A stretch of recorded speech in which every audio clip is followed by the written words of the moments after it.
தெலுங்கானா தனிமாநிலம் கோரி இரண்டாம் நாளாக நடந்த முழு அடைப்பின் போது எங்கும் உச்சகட்ட பதட்டம் நிலவியது. அதேவேளை ஆந்திராவில் ஜனாதிபதி ஆட்சியை அமல்படுத்தும் எண்ணம் இல்லை என்று மத்திய அரசு அறிவித்துள்ளது.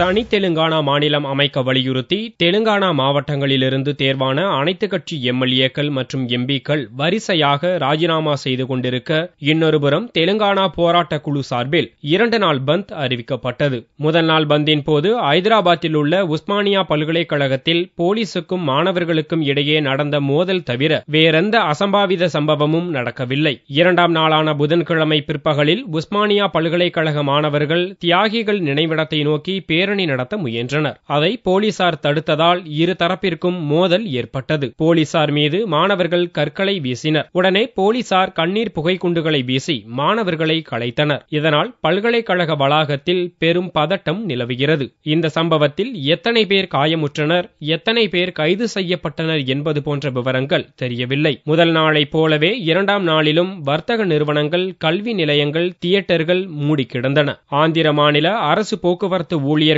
அனைவரும் பந்தில் பங்கேற்றுள்ளதால் தெலுங்கானா பகுதியில் மொத்தமுள்ள 10,000 பஸ்களில் ஒன்று கூட டிப்போவை விட்டு வெளியில் வரவில்லை. கலவரம் மூளும் என்ற அச்சத்தில் சாலையில் நடக்கவே மக்கள் அஞ்சினர். இதனால் எங்கும் மயான அமைதி நிலவியது. இதனிடையே தெலுங்கானா பகுதியில் உள்ள மாவட்டங்களிலிருந்து ராஜினாமா செய்த எம்எல்ஏக்களின் எண்ணிக்கை 100ஐ தொட்டுள்ள நிலையில் டில்லியில் நிருபர்களிடம் பேசிய மத்திய உள்துறை அமைச்சர், ஆந்திராவில் ஜனாதிபதி ஆட்சியை அமல்படுத்துவது பற்றி மத்திய அரசு பரிசீலிக்கவில்லை என்று தெரிவித்தார்.